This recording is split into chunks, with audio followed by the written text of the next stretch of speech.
Welcome to my channel పేదరాశి పెద్దమ్మ కథలు. ఈరోజు మనం తెలుసుకోబోయే కథ రాము రెక్కల గుర్రం సహాయంతో ఊరికి చేసిన మేలు. అనగనగనగా అందమైన పల్లెటూరు లవంగిపురం. అందులో రాము అనే కుర్రాడు నివసిస్తున్నాడు. పాపం రాము తల్లిదండ్రులు ఇద్దరూ తను చిన్నగున్నప్పుడే పొలంలో పనిచేస్తుండగా పిడుగుపడి చనిపోతారు. వాళ్ళ తాతయ్య దగ్గరే రాము పెరుగుతూ ఉంటాడు. ఇలా ఉండగా ఒకరోజు, తాతయ్య, గంజి కాచుకునేదానికి కట్టెలు కూడా అయిపోయినట్లున్నాయి. నేను అడవికి వెళ్ళి కొన్ని కట్టెలు తీసుకుని వస్తాను, నువ్వు జాగ్రత్తగా ఉండు.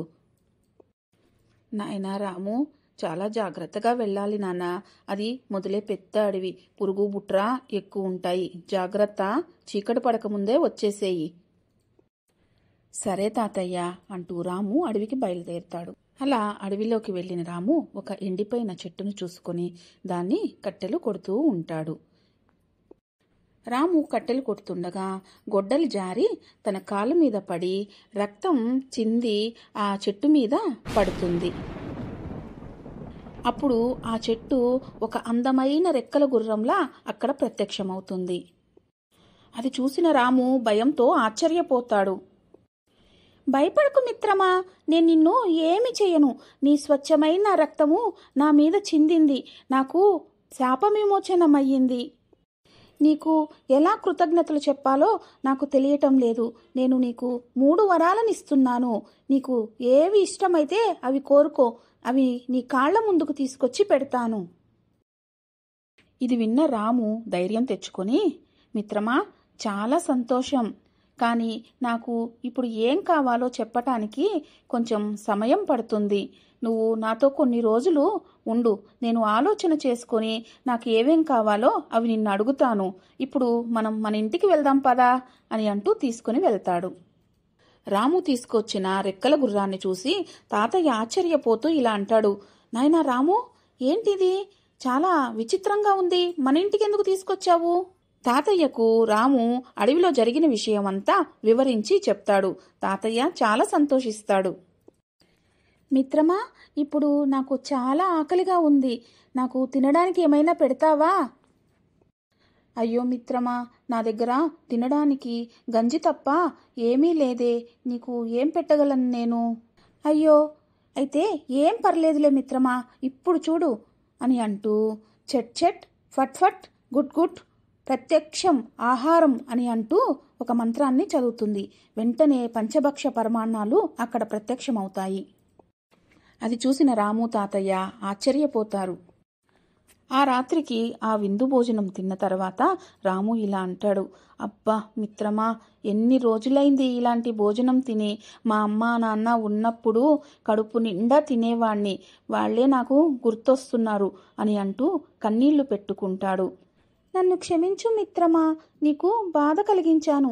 అసలు నీ తల్లిదండ్రులకు ఏమయ్యింది? వాళ్ళు ఏమయ్యారు అని అంటూ అడుగుతుంది.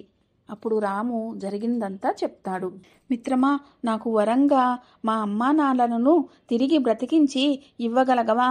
నాకు ఈ వరం తప్ప ఇంకేమీ అడగను నిన్ను అని అంటూ కన్నీళ్లు పెట్టుకుంటాడు. అయ్యో మిత్రమా, నిన్ను చూస్తూ ఉంటే జాలిగా ఉంది.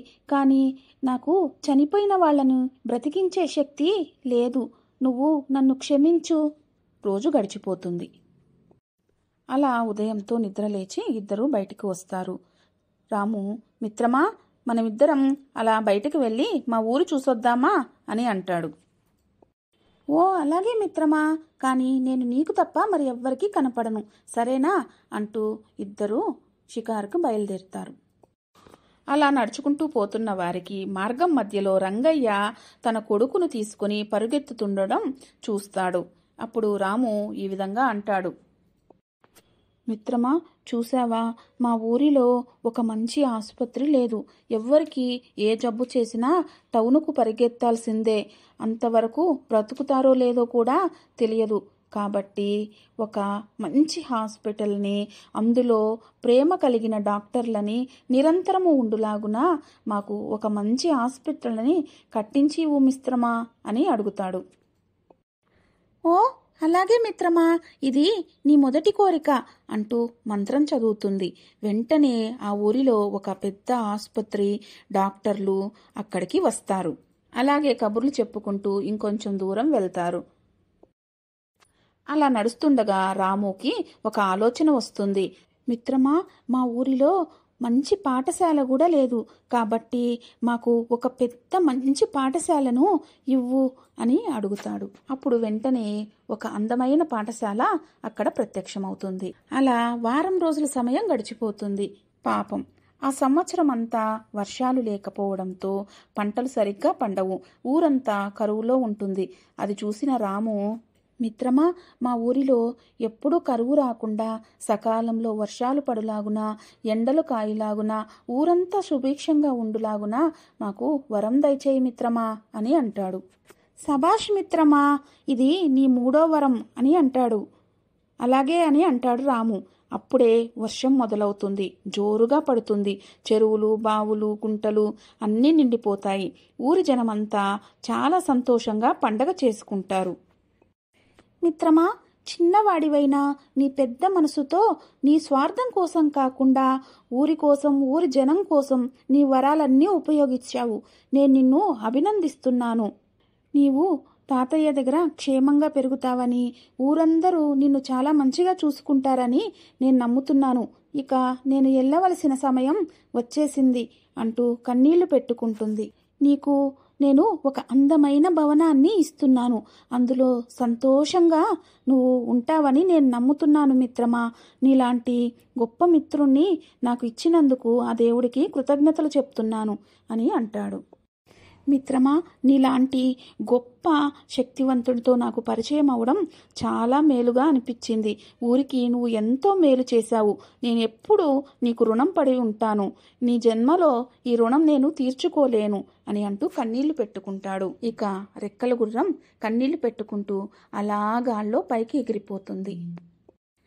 ఇదండి మన రాము రెక్కల గుర్రం. ఈ కథ మీకు నచ్చినట్లయితే ప్లీజ్ లైక్, సబ్స్క్రైబ్ చేయండి.